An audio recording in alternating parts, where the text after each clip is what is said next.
Dr. Damon's Dose, the new podcast.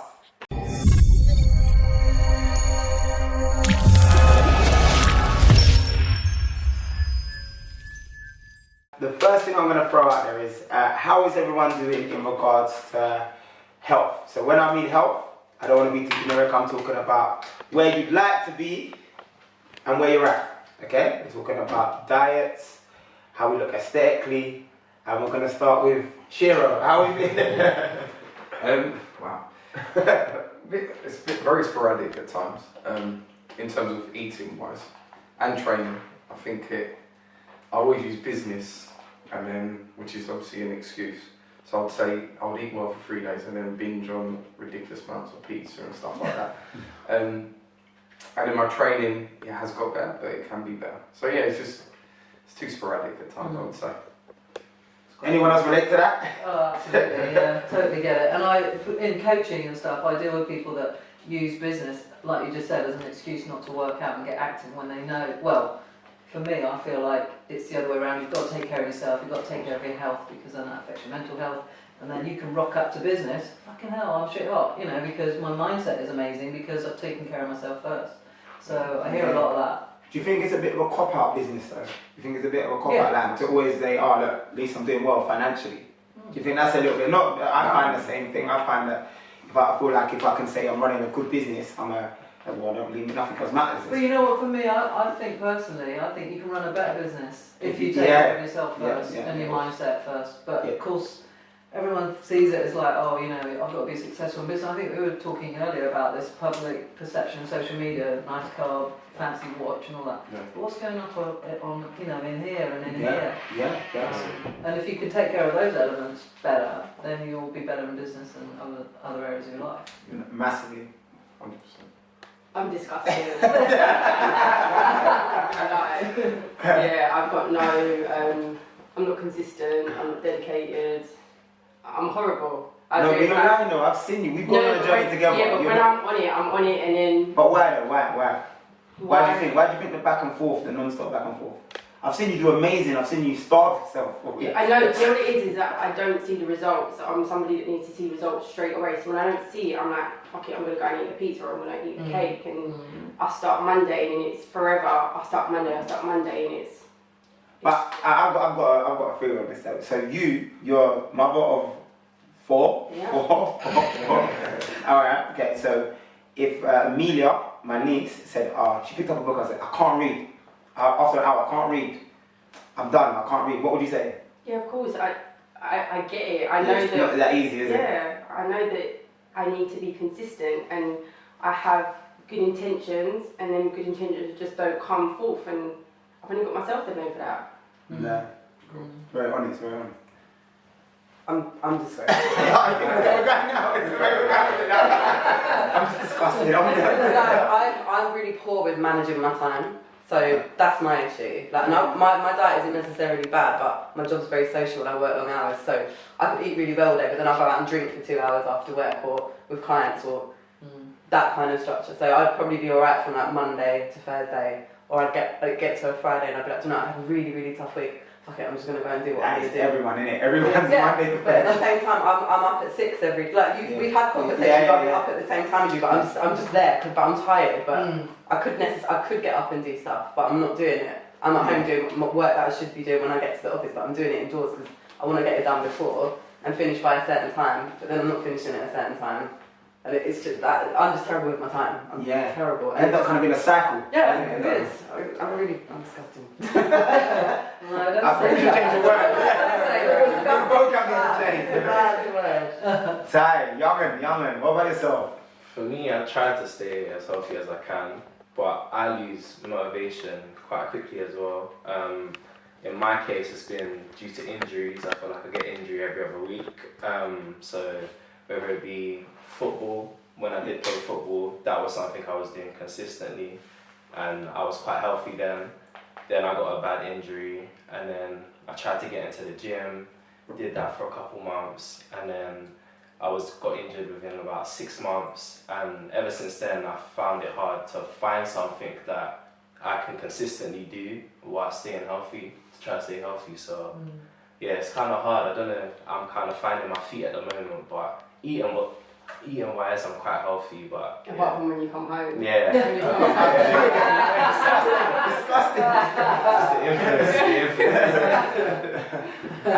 But all of us like rate health pretty highly on our scale of life. Yeah, everyone. Absolutely. Yeah. So for me then, like, you know what's weird is like when you look at our lifestyles and we say how highly we rate health and how we treat it, the first thing that normally gets neglected is health. Yeah. So like I understand. Look, I'm very fortunate to be in an industry that promotes health, that allows me to be healthy with my job, with my lifestyle. But I understand that a lot of jobs are counterproductive to health. So I don't think it's just jobs either, it's people and it's your environment. Society. They're massive contributions. Yeah. I think it was yesterday or the day before I put a post out about, because I believe that people want three basic things. They want happiness, they want health, and they want wealth. Whatever wealth means to you, that could mean $1,000 to you and $10,000 to me, it doesn't matter, it's the same thing. But I put a post up a few days ago anyway, and it's basically people don't generally really focus on their happiness or their health until they lose it. Or it's knocked off course. Do you know what I mean? If you have a relationship breakup and you're heartbroken, then you're suddenly thinking, well, I'm not happy, how am I going to make myself happy? If you're perfectly healthy and then something major happens and suddenly you value your health all of a sudden so much more, and it's kind of trying to reverse that psychology of making it a priority before it becomes a priority, before it's necessary. Yeah, I totally agree. I can relate to that. I think what my journey actually started when my dad passed. Like, that's when I started kicking on. Like, I was like, oh wow, life doesn't last forever, and it gives you. But you shouldn't have to wait for these kind of. No, but we do because we just think, oh, it'll be all right. It'll be all right. I'm like you. I'll get to Friday, and I have this. Don't mean to say post again, but I have this post that I put out on Friday. It's called "Fuck It Friday." Yeah, that's quickly fuck it button. Same thing. And it's just like, oh, it's Friday, fuck it. And it's like, oh, Friday, fuck it. But it costs you all the other days that you've been good, innit? And he gets Friday, fuck it, it's Friday. Fuck it button. Yeah, I like it. It's actually really good. We do that though, don't we? Because we give ourselves permission. Almost to go, I don't need to go to the gym today, I don't need to. I think it's a massive part of British culture as well, the fuck it button. You drive past any pub on a Friday past 6 o'clock. Everyone starts Monday with good intentions. Fucking meal prep, alarm set. Once Wednesday hits, fuck it button starts there. Yeah. And it's keeping that momentum and that motivation, which is, I don't know, we all do it. It's so hard, isn't it? We'll have good intentions Monday, and then come Friday, you're off the rails. So what's the excuses? Like, I want to hear it. I want to hear like what like we're all blaming ourselves, but where does it go wrong? What do you think? Like, where do you stop saying health's not a priority? What do you say that? Fuck it, I'm just gonna start fucking eating this and eating that. Where does it go wrong when you're in such a good place? For me, it's holiday club. So my hours get longer at work. I'm not used to working a full day at work. Surrounded by kids, you're giving them little treats. I'll have a little treat here, a little treat there, and then it just all goes out the window. So that one little thing leads to the. Yeah, it's like, oh, I had a sweet this morning, so I'm gonna have a cake, a donut, a biscuit.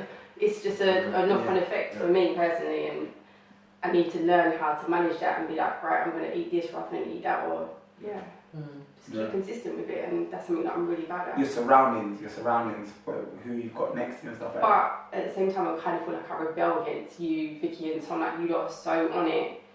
The gym's here. I've got every reason not to be like you lot. I'm kind of like a kid. I'm rebelling, like, fuck me, I don't want to be healthy. I want to eat my pizza. Have you had any kind of like major health problems or anything? Have you had any? Not really, no. So you've got nothing scared you into doing it either? No, I mean, I stopped smoking and that's where the weight come on, and I've just been found it really difficult to lose. I've never been this big in my life, and I'm struggling, like it's a struggle. But emotionally to do it because you're overweight? It's both, but only I can change it, I know that. Do you think even your surroundings of having a gym so close by and stuff is actually overwhelming?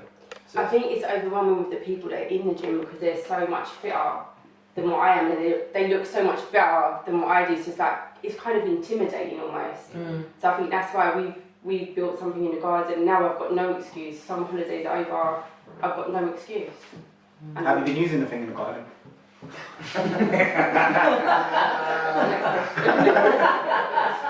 But yeah, because but it's an excuse again. It's because I'm at work literally all day, and then we're going out after. I'm not getting home till 10, so it's like. But it's again like if we all just said made health a priority, you've got to find someone. It's got to be when you're filling in your diary, isn't it? Got to be the first thing that goes in there. Yeah. I guess so, innit? Because that I think Sam trying to say she asked the question. Have you had any health scares? I think what she's saying when you have one, you're gonna. Yeah. I think that's it. We'll do it. But it's finding a way to before it's necessary. Like I said before, you absolutely got no choice other than to take care of your health better, and that's not easy. You know, I've got the sweetest teeth probably out of everyone in this room. I love ice cream, cake, biscuits. We should not hang out together. And it was just like I'm on a roll, baby. So it's a real struggle for me, and it's a mental thing as well. That's what I was saying, working on your mindset as well. And if I know what it's like when you look in the mirror, and not so long ago, I was probably the heaviest I've been, and then it affects you mentally, doesn't it? Yeah. Emotionally, and it affects every area of your life. Yeah. So I totally relate to what you're saying, and it's finding that way that works for you, because your ways are not the same as mine or anyone else's. It's finding, this is my belief anyway, that it's tailoring, your life and how you set up your day every day that works for you. So when I work with people, it's like I don't coach everybody the same way because everybody's different. So it's tailored to you and what's going to work for you. And you've got to figure that out for yourself or with someone else. That's what I believe anyway, because we're just all different. Yeah. What about you, Sam? What about when it goes wrong? Because you said you was your heaviest. What happened then? Yeah, no, I get Same thing. Yeah, it's those feelings of, you look in the mirror and you hate yourself. I've always worked out. My whole life, we did athletics as a kid. It was my saving grace to be in sport. It literally has saved my life probably 2 or 3 times. And I'm not joking, it really has. But equally, sometimes I'll binge, on chocolate. I can sit and eat a couple of good slabs of chocolate and put the TV. Just like anyone, and then go for the ice cream and I just want to have the cake as well. Once it starts, it just goes. It's a spiral, isn't it? And it's finding that bit where you go, okay, I had a bit of cake this morning, so you think, sometimes you think, oh fuck it, I've had cake, I just want to have chocolate, but it's finding that going, okay, I don't have to turn one little sort of hiccup into a really bad day, but it's finding a way to cut that off and do that. And it's not easier said than done. No, it isn't, but I've always consoled myself by the fact that I'll always do some activity, whether I'm injured or whatever. I will find some way to work out, because mentally it burns off the crazy, otherwise I will go crazy, and it just helps me deal with life and strengthens me in other areas. So I've just somehow managed to turn it around every time, but I have gone through phases where I've mentally low, and then you just eat crap. Emotional eating, isn't it? Yeah. I think we all need to make aware that we do feel like shit. That as much as we pretend, when you're in that place, it's hard. It's not just a physical thing. It's a mental drag, and you're like, I don't want to be doing this stuff and stuff like that. As much as it's hard to come out of it, it's hard in there, isn't it? It's hard to. I think as well, when people are going through a drought or something, they're not feeling themselves or putting on weight, I feel like there's not enough people telling them. So they'll rather sit back and watch the person fall off just because they're afraid of their feelings or too sensitive. So I feel like even if someone was to say, it's a bit sensitive saying, you are putting on weight, but I feel like you need someone to kind of... So what do you say to your mum? What do you What do you say to your mum? I actively see it, but it's like... My sister said to me yesterday, she was like, have I put on weight? I went, you have. She went to me, alright, thanks. She was like, everyone else. No, but she went to me, thank you, because everyone else is saying, oh no, you look fine. I was like, you have. But she was really grateful that I said it to her. And it took for your sister to come to you and say, she was like, because you wasn't going to go to her. No, because I wouldn't. I wouldn't go to her. She asked me and I said yes. So, and she was happy about it. It's like that saying, isn't it? I don't know if it is a saying, but whatever. It's better to have 5 people around you that are really completely honest with you than 30 people that just bullshit you all the time. And it really is. But I think culturally and social media, we all want to have 100 friends that all like our shit. All go there, pat, but it's bollocks, because it's not real life. You do need people to tell you when you're bad sometimes. you've built up a perception of me that isn't necessarily Yeah, I agree with that, yeah. We've had a little bit conversation about this week. Yeah. And that's Yeah, not it's true. the case. So And that might stop me saying something to you, yeah, because totally agree with that, yeah, totally. So I'll go back to the training and the food element. So again, that for me in terms of training, like I said, the mental side, I'm a creative thinker. So sometimes we all have a bad day, but the training, it really brings me back. Yeah. But what I would do, I'd have a great session and then I'll get comfortable and say, oh, I can go and have a kebab and chips or something like that. So it counteracts everything. And I do it with Dane. Obviously, he's chiseled like an absolute beast. And I'm eating well. And then we go around his, and I've had 17 slabs. Slabs of chocolate. Where do you look at the slabs? Sorry, that's not chocolate. McFlurries. And I'm like, I'm meant to be on a diet. This guy's like, I've been up since 4, done 17 sessions in 3 days. So I can blank, but it's down to me, isn't it? But the training element, I think that's really brought me back. In terms of, I've had some dark days, and I feel like everyone, we have bad days. But I'm definitely an emotional eater. But when you like to say you've had some dark days, so when you've gone and trained, how do you feel though? After, I love it. I love it. But who is an emotional eater now? Everyone's an emotional eater. Let's put our hands up in it. Everyone on a bad day. Yeah. Because, food, because food used to be something we just needed, didn't it? It's a bit like, moving our bodies was just, we had to survive, so you had to move your body. But now exercise is a modern day invention, and now we have all this lovely food around us, and they keep making it even better and sweeter and looking nicer. And it's enticing, isn't it? And food is like, it's one of those things we do, it's like a happy place. It's like, let's go out for food with friends and then have a few drinks. And I mean, that's what I think. It's just all there tantalising and teasing us, and it's hard to say no. It's not easy.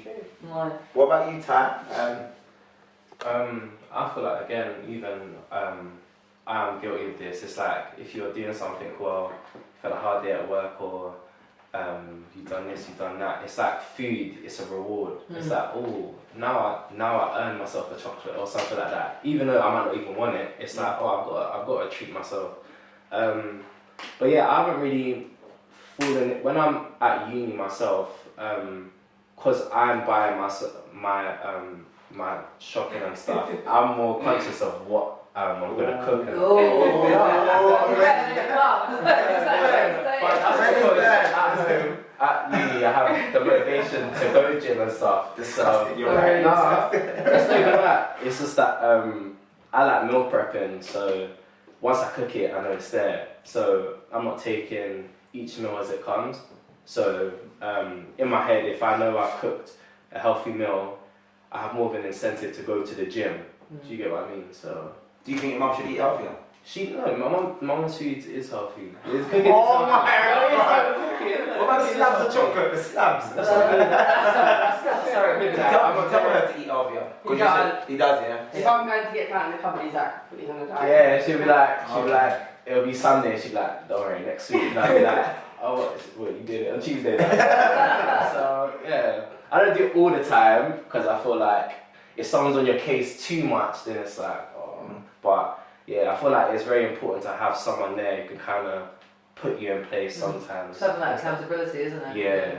But I feel like as well, me personally, when I eat even though I'm full, so I need to learn to stop. Like I could have a big plate of food, I'm halfway through it, I'm full, but I've got to finish it. Yeah. And I think that's one of my downfalls as well. I don't know if it's from being a kid and like my mum saying you're not leaving the table until you finish your food. I was just going to say that because as a kid we weren't allowed to leave the table until our plate was finished. So maybe that is a childhood thing. Yeah, I've got to eat all because it's just inbuilt. It's just who you are, isn't it? A lot of habits in childhood you always take on to your adult life. Absolutely. That's a good conversation. Good conversation. How much stuff do we take from our childhood into adulthood? Everything. We claim to be adults, but like other than age, what do we have over our children? Like I've just gave you an example. Like what would you say if your child started eating sweets at this time of night and bought donuts instead of healthy food? But we don't, innit? Like when it comes to ourselves, I'm an adult because you earn the money, you can spend it. Like a big thing is people want to reward a hard day at work, like with chocolate. Think of how crazy that is. Imagine if your kid came home from school and said, like, listen, I've just done 6 hours. Leave me alone. I want my slab of chocolate. Do you know what? You'd be surprised that when it's in school, don't think every child's going to the chicken shop after school. It's like, oh, a hard day. See, when I was in school, after school we'd go to the news station and get 20 pence and a juice. There's no chicken shack. We had some problems. But I do think we carry a lot of stuff, like even emotional eating. That probably starts as kids, right? You know, like having a relationship with our parents and stuff. So bringing that forth. But how do we change it? How do you expect to change yourselves? What have you got any plans, or are we just gonna do this? Are we gonna? Because no one's where we're at where we want to be. We all want to improve, right? Has anyone got any plans, or has anyone got like a little strategy that they've got in their head? Like, look, from this point on, no more fuck it button. Whatever, I'm not sure. Or maybe one for you is the after school club or lunchtime.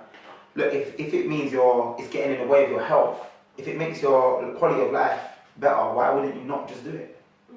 Like, look, there's simple ways to some of these answers. We complicate it, right?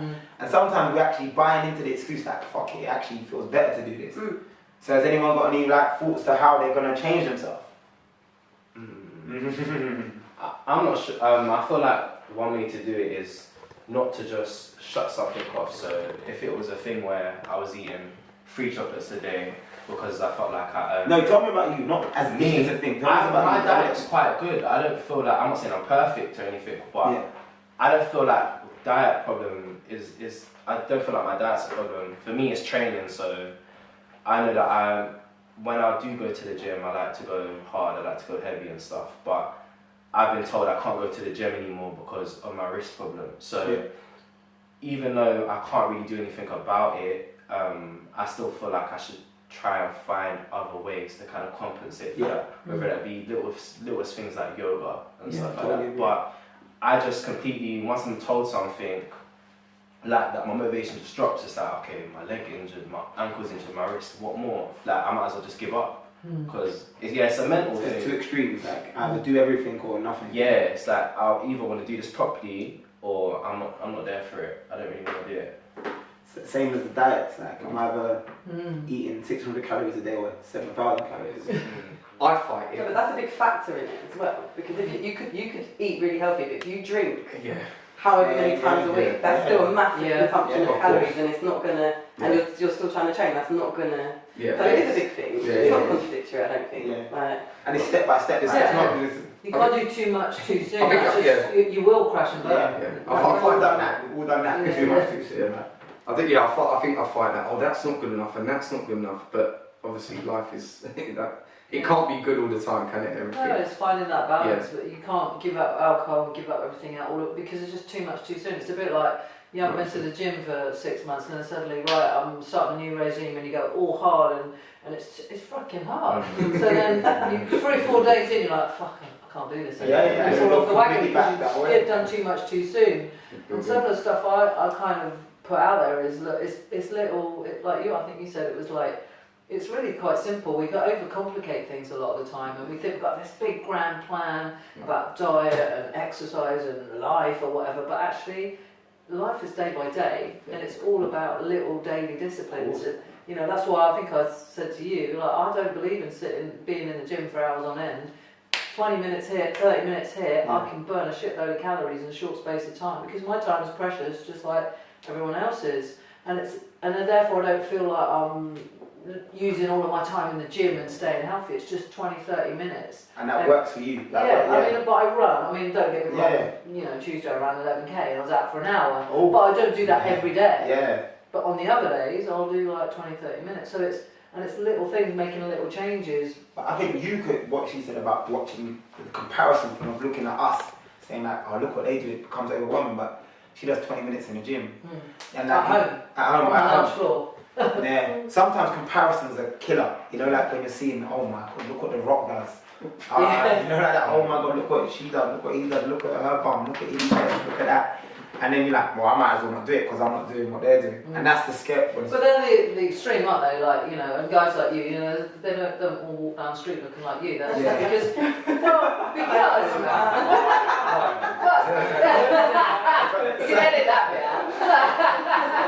No, but because Because the reality is that takes a fucking shit ton of work. Yeah. And most people don't want to do that every day. And I don't want. I want to be fit and healthy, but I don't want to be in the gym for hours on end every day. That's why I do what I do. But you found you're comfortable. Because I can burn. Like I said, I feel good. I know it's good for me mentally. I always do it first thing in the morning. If you want to start your day in the best way is to get up and do a workout, do a hit session. Because I feel amazing. It's a greatest wake up call you can get. But it's half an hour of your time.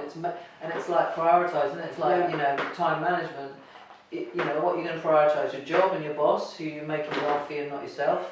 Because I don't know if you might have your own business. Sorry. No, I don't. Oh, okay. So I work for like a multi-million-pound agency. You're making them wealthier, and you're not focusing on you. But hey, how about every day I'm going to have 30 minutes? It's just my time. Okay, it means I've got to get up at 5:30. What the fuck? I'm going to feel better for it. And I'm going to look good, and my confidence is going to change, and all of that spins on to all other elements of your life.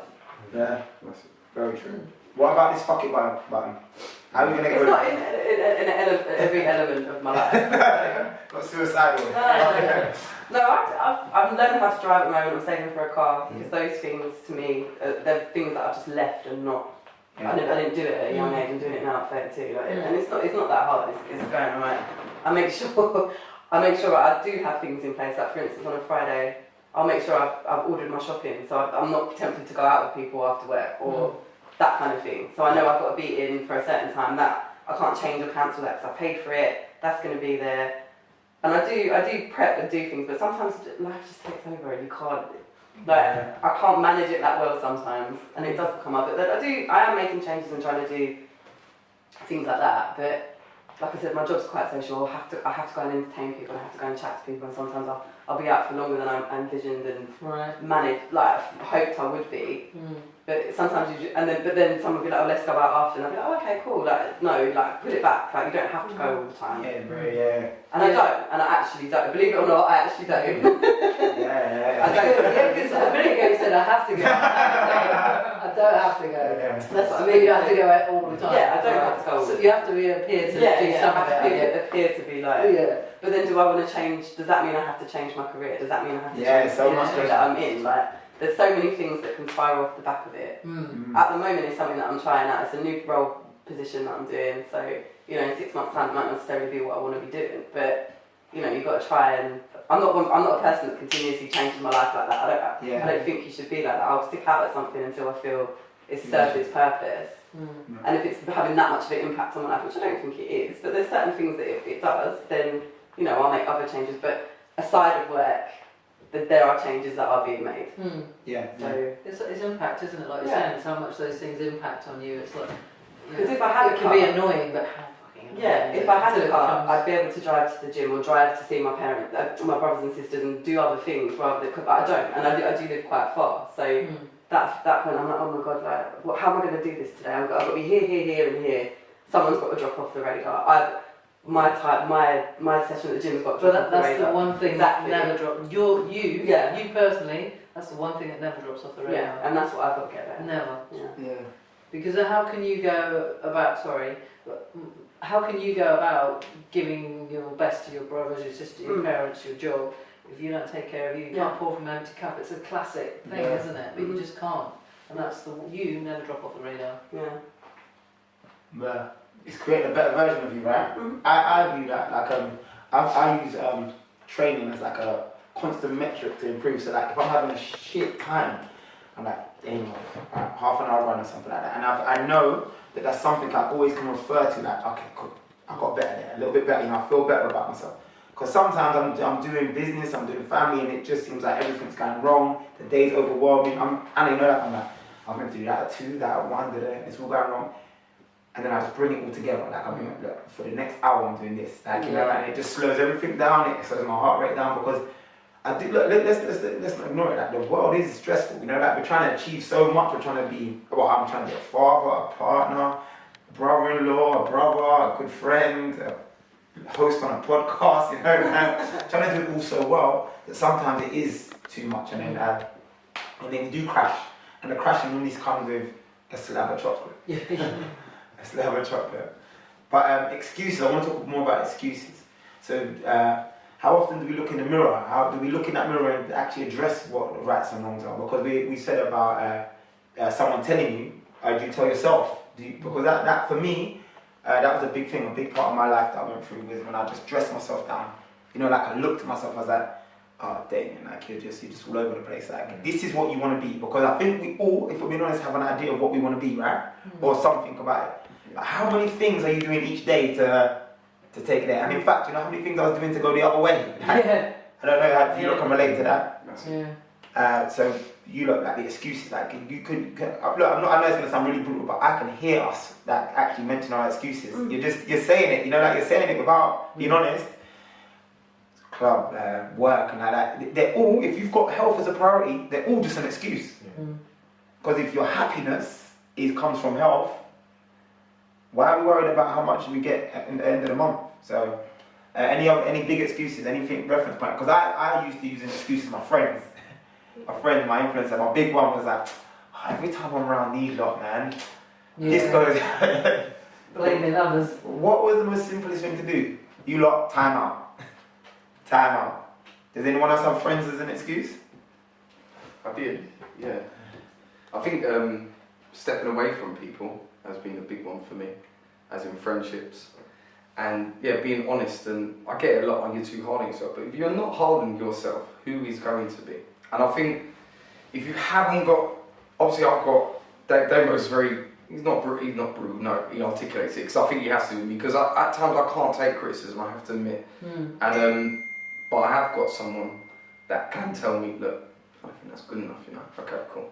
But am I sometimes, I'm searching for it, and I don't get it sometimes in terms of other people, or I'm worried to be honest with other people, and I think, like I said, you have to be your worst critic, otherwise you're never going to get better. And I think I've got much better. At times I don't want to hear it. But I think it's best critic. Best critic. Yeah. Because you want good advice, you want good criticism, right? You want good criticism. I think constructive criticism. You don't being honest with yourself. Yeah, you don't want someone just to hammer you for the sake of hammering you, like you're a prick. You want good. Not all that self-negative talk. That's got negative. Yeah, but you need to be honest with yourself. And of course, obviously, your words need to be nice. So go to yourself, of course. I think it's what can I do better, not when you're fucking awful, you're disgusting. Not obviously you haven't, but you're not disgusting. No, but you're not disgusting. we're alright, disgusting. I'm cool with that. That's so negative. But the way that you talk to yourself so negatively, what you have to think is, try and reframe it and think, okay, I'm assuming you've got a best friend, you've got siblings.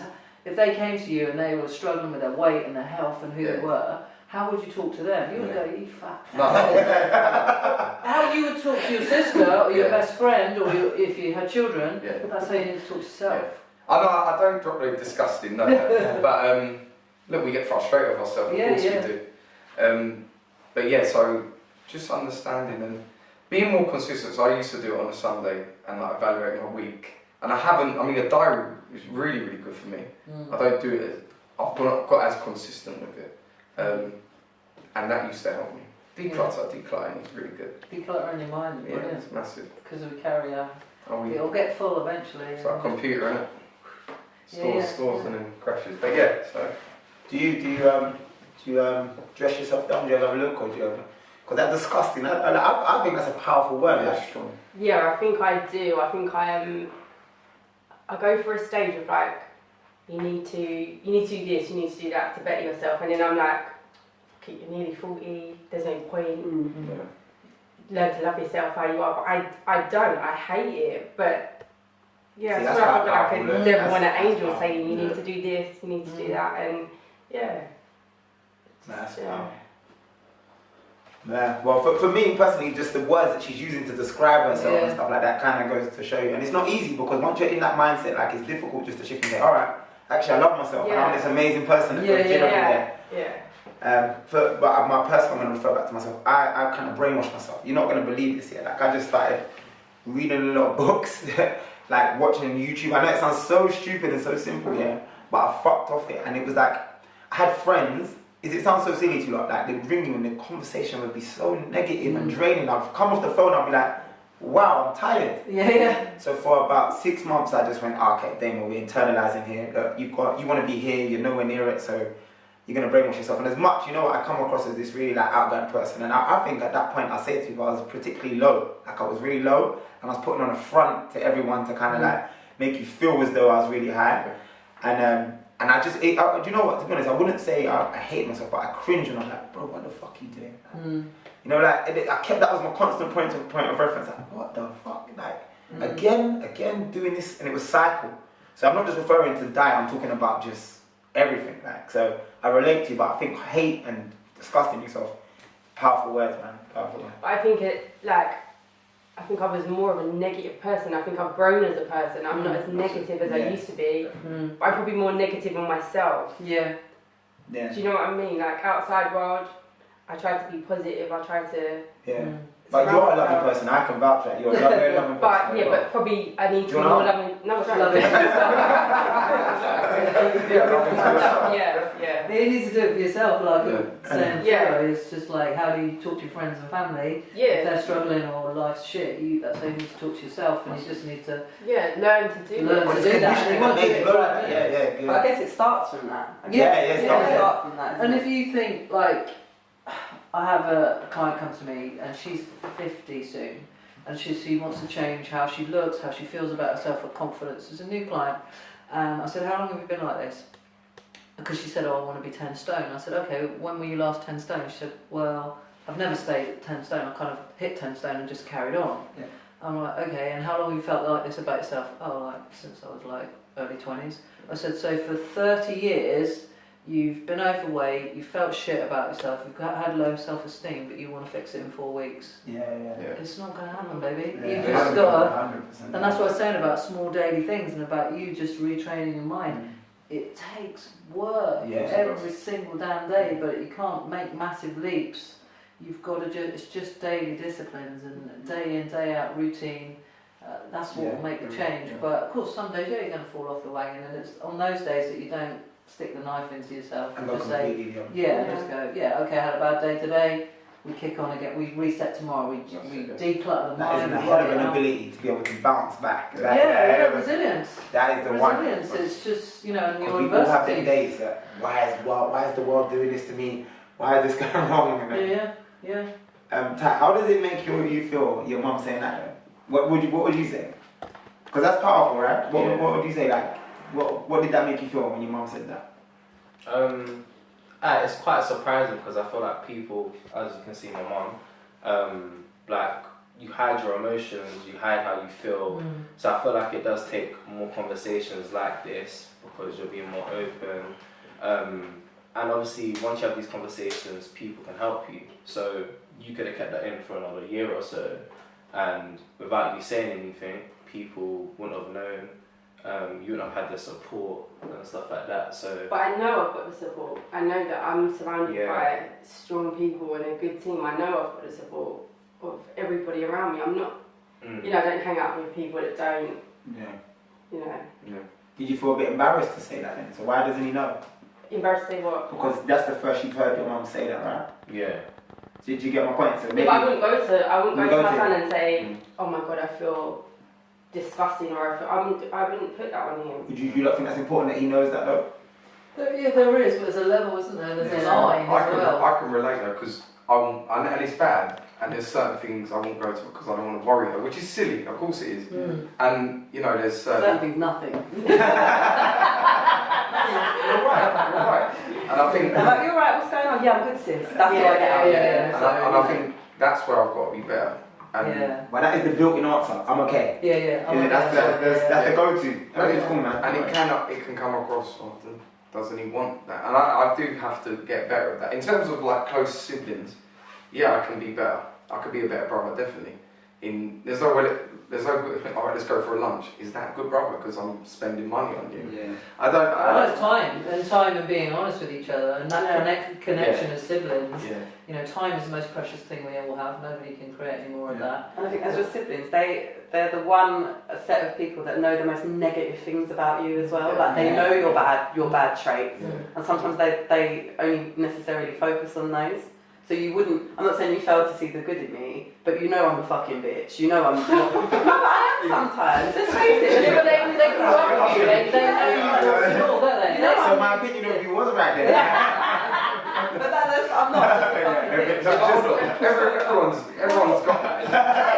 I mean, everyone's got that. You could be an arsehole, Yeah, I certain know. times, like, but he's seen those things. Yeah. He's grown up with me from when I was a But child. you've seen me be a rag. Yeah, I know you're a dickhead, but but that's what I mean. Like, so you, like, for instance, your mum, like, your mum's your loving, nurturing person in your life. Like, you're not necessarily going to think, oh, my mum might be struggling with how she thinks and feels right now. Like, there's different ways of looking at it like that. But I think it's hard to, like, you know, when I've struggled and to talk to I'm really close to my sister, she's not my best friend. Yeah.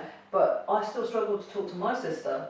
You know, I don't know whether it's I don't want it to see me vulnerable, or I'm not great at letting people see that I'm emotional. No. And But maybe that's why we run into food though. Maybe that's Yeah. why. I think that's the word that sums up vulnerability. Yeah. I think no one wants to come across and show that, like, listen, man, it's a bad day. I'm having a shit one. And everyone wants to kind of not like mask it. Like, that's his mum, so she's probably thinking, I've got to show him some real strength here. Yeah. I've got to kick on. I'm a brother now. Yeah. And they've got this masculinity thing about us. Yeah. But I think for men, and for young men, and just men in general, I think that there is this whole bullshit thing, culture around, you know, you can't show your vulnerability. Which is nonsense. Yeah, it's like, oh, man up. Like, that fucking phrase, man up. There's no reason you're not going to feel any different emotions to what we would feel, or you guys. Very true. But I think I'm not man up, I don't know, I've got a brother and a father and whatever, you know, I know there is this culture of you've got to man up, and you can't talk about these things, and you've got to put on this brave, you know, front that you can't seem to be struggling or whatever, this vulnerability. But it's okay to be, and if you're a creative person, you will feel vulnerability a hell of a lot more than most people.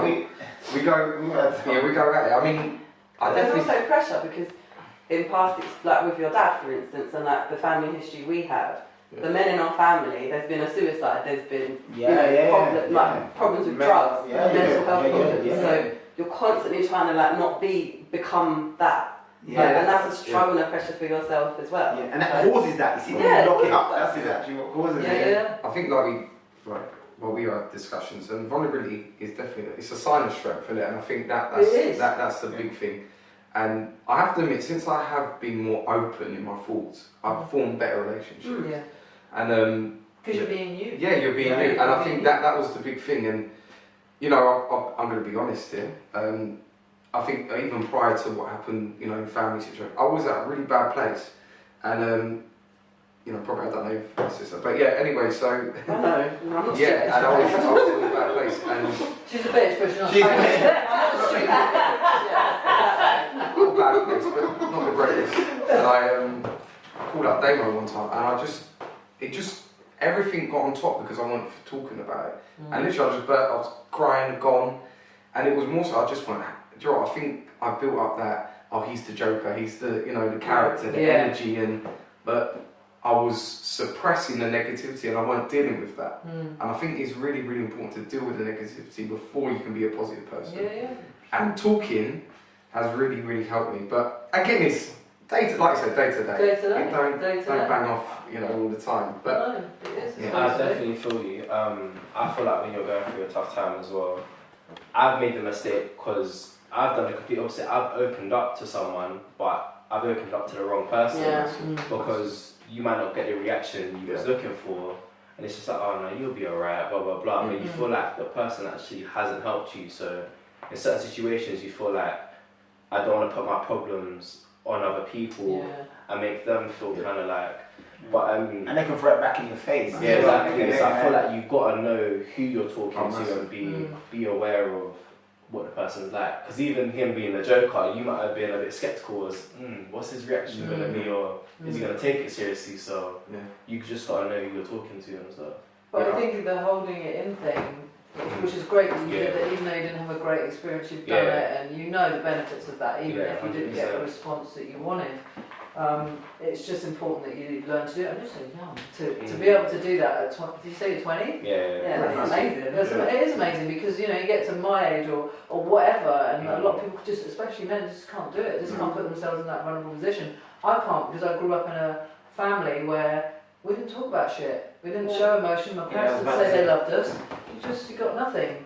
And so you don't know how to do it, so you have to learn how to do it. It's like behaviour, isn't it? Yeah, and you just feel, to feel vulnerable, it takes, I think you said it, Jura, it's just like it takes courage. It takes so much courage to do it. But it lifts. You know, if you're going to get knocked back, do you? Or how someone's going to react to you. You just think, oh, well, is he a weak man? Is he a weak person?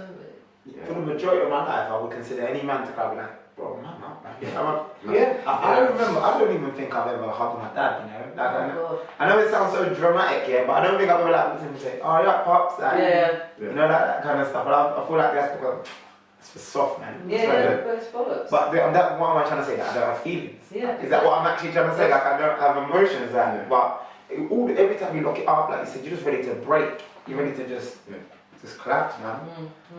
Yeah, I think it's all linked. Everything we're saying is kind of linked, isn't it? Like, and being able to like have the right people around you at the right times is key. Especially that with the diet, everything. Like, if you've got the influence saying, oh, let's go for Chinese. Is it that that's the same person that you probably don't need to open up to, you know? I think it's just learning that it's okay to not be okay, and that to find that person or some people. Like, I mean, this is great. If you can get more people along just these, like, even if however your podcast goes, an open discussion where you just come in and you share shit and you suddenly realise we've got so much in common. You can think we've got nothing in common when you all walk in the room, but I guarantee you we're all more alike than we're different. And, you know, just being able to sit here and talk, we're probably all going to go away, you know what, I feel fucking bit better about myself. I know that I'm not a freak, I'm not... Can I just make one quick point? I was like, you guys talking about opening up and that, whatever, and you were saying, oh, like sometimes you don't want to do that. But imagine if it spiraled for you and you went really, really downhill, you got depression or whatever, and God forbid you took your own life, or because shit like that unfortunately does happen. You've spoken about it in your family, and your sister, is left knowing that you could never go to her and talk to her and open up to her, and that just one little conversation could have made a world of difference, you know. And it's just thinking about how would I feel if something happened to my sister, and I never kind of made her feel like she could come to me and talk to me, you know. And it's kind of just trying to have some of those thoughts and just reversing it and turning it around to think, yeah, you know what, I need to just, even if she just goes, there bro, or whatever, go and talk to Damo. But you know, it's just thinking it, reversing it around and thinking it from the other person's point of view as well. But I think it falls into like the training category. I feel good once me and Chiro have a conversation. I'm like, you know, I needed to talk to you about it. You know, like it was something on my chest, something I couldn't speak to my partner about, my brother about. I feel good now. So it falls into that training category as well, isn't it? Like, because sometimes you spiral in your own thoughts. You know, like, oh my God, no, and that negativity begets negativity, and you end up in this place where actually, you know what? I hate that. So I think it's good that someone just says, "Well, have a breather, Damo, relax." And that's what I think. That's why I say burn off the crazy. I got that from my friend. She said it burns off the crazy, and like the negative shit that's happened in my life, that's how I got through the crazy shit. You know, I just ran and ran. I did sport because it's the only outlet I ever had. I couldn't talk, couldn't tell anybody what was happening to me, and it was the only way that I got through loss, grief, abuse, all of that shit that lots of people will experience. Only outlet was to go and do sport and burn off the crazy. Tell them about what you were saying to me about being the only. Oh yeah, well, I grew up in Dorset, so we were the only black kids in school. So I've got two older siblings, a brother and a sister. And so we grew up in Dorset with no other black kids in school, which was a bit uncomfortable, to say the least. And I just like going into a room, like every room you went, the classroom, the gym, a shop, you just like were very aware that you're the only black kid around, and that was uncomfortable, getting on the bus and all of that. But and how old did you say you were, sorry? I'm 52, so it's like 70s. Like, I was in the 70s in Dorset, so my dad's white, my mum's black. So growing up, I just felt like a freak. I really felt uncomfortable with who I was, and then I was abused as a child from like 5 to 11 by family friends, so nobody knew that was happening to me either. So I just hated myself. Inside, I was just like, I don't even know how to describe how I felt. I just felt like life was just hell. I hated life. I was really poor academically. But like we were saying before, everyone thought I was a happy, cheeky little chick. I was a joker, I was the fool, because it was just putting on this bravado and this front. But inside I was dying. I was literally dying. I used to go to sleep at night with my hands over my ears and a pillow over my head because I was frightened someone was coming to get me. And the only thing I was good at in school was sport. And like I said today, in the kitchen, it literally sport and running and being active has saved my life probably on 3 occasions, and getting me through school, that was the only thing that got me through school, because of just burn off all the energy and all the pent up fear and anger I had inside of me. That helped me through school. And then in my early 20s, when I kind of crashed and burned from all the abuse, all the activity came up again. I started running more and working out, and then my brother-in-law died tragically within a week. What did I do? Ran more. So like your breakfast point for sanity, like every time you're going to be saying, go back to the... Yeah, it burns off the crazy, and it's just helped me through life. And I think even if you don't have those extremes, death and abuse, just life. Yeah. You know, just getting through life. Yeah. Just get up and get active, and it's the best way to start the day, because it just fires up so That the medicine, I endorphins. do it, Yeah, and that's why I say you can use all of that in all areas of your life, and in business and work. It just fires you. It's fuel. It's fuel for life, really. Yeah, that's impactful, man. That's crazy, man. I respect you for saying that. Opening up, talking about vulnerability. You just told us the story. I've only just started talking about it in literally the last month, because my parents actually don't know, and they're still alive. They don't know now. No, they don't know. But it's So why fine. the podcast? It's fine. Sure. Yeah, it's fine. They won't see it. They're This like might go 80, viral. This might go viral. It might go viral. They still don't know. My dad don't hear. They don't understand. What we're gonna do, I want everyone to kind of like leave with like a message. It's a bit cringy and American, yeah. But for yourself, what would you advise the advice you're gonna give yourself? Not advice no one else, because I think everyone's excellent at giving Sam advice. Sam just gave, I could probably give her advice now. Anna, what are you going to advise yourself for the next steps to change? And not something you've already advised yourself, like not eating That's sugar. hard. No, what think about it? I need to be consistent, so I need to stay on track and not use excuses anymore. I need to consistency. So what you're going to do next time is a summer club? That's a year away. By then. About Christmas club. Christmas. October. You got to school soon. I know. 6 weeks is a massive time to work from morning till evening, which is something I'm not used to. Do you know what I mean? So. Has anyone got anything they'd like to say to that? I'm used to it. but I know, and I commend everybody that works full time. I don't work full time, but obviously in half terms I do. So I have to find and manage my time properly. I think you could take some advice from I someone. definitely think I can. Little bits, just little bits. I don't think, I think you set a plan in place now that works for that summer camp as well, and you just religiously, and it just, so look, summer camp comes, look, it doesn't make a difference. That half an hour in the morning is there, like it's not affected by it. You created a really good habit, and by the time you get to next summer, your habit is just ingrained. Like my routine is my routine. Some days I don't fucking want to run, I don't want to do a HIIT session, but because it's ingrained in me, and I know on the flip side, I'm going to feel amazing, or I'm going to feel better than I do right now, I do it anyway. And that's where you have to get to be, and that was just little bits every day. What about you, Ty? Coming away from this? Yeah, probably not going from one extreme to the other. So whether that be doing less of something. So for me, not just completely shutting off the gym, maybe try and do 1 or 2 exercises instead of doing the full 10 that I would usually do. Or just try and find a middle balance, just don't stop completely. So that would be my personal thing.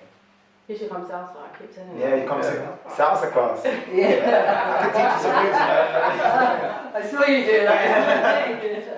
do you know what? I'll leave that for I think any of us would say, someone that Ty's age, that don't restrict yourself, like be very open-minded, right? Like there's, what I think is in the fitness industry, they try to sell you like, this is what's going to get you here. There's many different variations of everything that get you to a similar point. And another thing is that you see when it comes to especially the talking and opening up, I think you've got to understand that we're all pretty much in the same situation. You know, do you know what? Your neighbour's pretty much in the same situation. No one's doing this and everyone's doing that. Everyone's kind of doing something similar. So that would be me, not necessarily your situation, but younger people. I tend to find they try and do what us older people do. We're not doing nothing amazing, really. You know, like we're surviving. Yeah, so don't get caught up in our hype. Experience. I've just got more years on the job. Just hiding it. Cheer up. I think my one is stop going for perfection. Embrace you. I'm a good person, and I think that not in a big headed way, but yeah, embrace you, and just like I said, step by step. You can't be brilliant at that and then worry because you're not good at that. It's just a process. And I think that's a big thing for me. Stop going for perfection and embrace yourself. Embrace yourself, that's a good one. Embrace yourself, right? Sam. I was just Chiro saying he's a good person. That's such a good thing to hear him say that. So many people can't say that about themselves. They just give themselves a negative label, and it's that's really good. For me, just I'm being more open about what happened to me as a kid and why I use sport and that. So I think it's just going forward. I think I'm in a good place with my health. I still eat chocolate and shit. Slabs of chocolate. No, not slabs. I actually don't do the slabs anymore. I've cut the habit. Send me a slab. But I do. I don't actually eat very little chocolate now. I've kind of curbed that. Yeah. But just going forward, I think being more open, because I've come from a culture where we're not open, or a family that's not open, and just being more open about who I am, what's happened to me, and some of the tools that I use. I realise now that not only benefits me, but I can benefit other people. Sam, I appreciate what you said. I think her being so open, like helped me. That was so cool. It was refreshing. Yeah. We spoke about vulnerability, and then you probably said something that none of us would have had the courage to say. So I think that was a big thing, especially for someone so young to hear that. It's impactful, man. I appreciate that, and I feel a lot of things you've said have been impactful, man. Fuck it Friday. That's mine. Here's this fuck button. Get rid of the fuck button. Because the fuck button you can use any day, but mine's just for a Friday. Mine's like fucking Friday. Yours is any day of the week. So that leads on to I need a schedule and a routine, a proper routine. I've realised that from today. Because sometimes I might start, my day might start at 10, but I'll be up, but I just won't do anything. So Discipline. I need a routine. So you wasn't saying that before, that big gap saying No, but some days it's different. Some days it's different. Some days it'll be 7:30, some days it'll be, I won't have to be somewhere till 10 o'clock. So It's making the most of that time, isn't it? Yeah. Beforehand. Rather than just be, I can just be at home. What am I doing? I'm doing Netflix, slab of chocolate. Netflix, slab of chocolate. Fucking why 3 bad things to put together. We're going to bin that fucking somehow. Alright, just to conclude, I appreciate everyone coming. The first episode of Doctor's Dose. Sam's come all the way from Brighton as well. We didn't say that. Wow. This is Mama, right? That's right. Yeah. T come from, where did you come from just now? Dartford. Yeah. I appreciate everyone. Selena come from 5 doors away. Sometimes the shortest distance is the hardest to take. I appreciate everyone's contribution towards today. I've learned a lot, and hopefully you have, Yeah, it's been great. Thank you very much.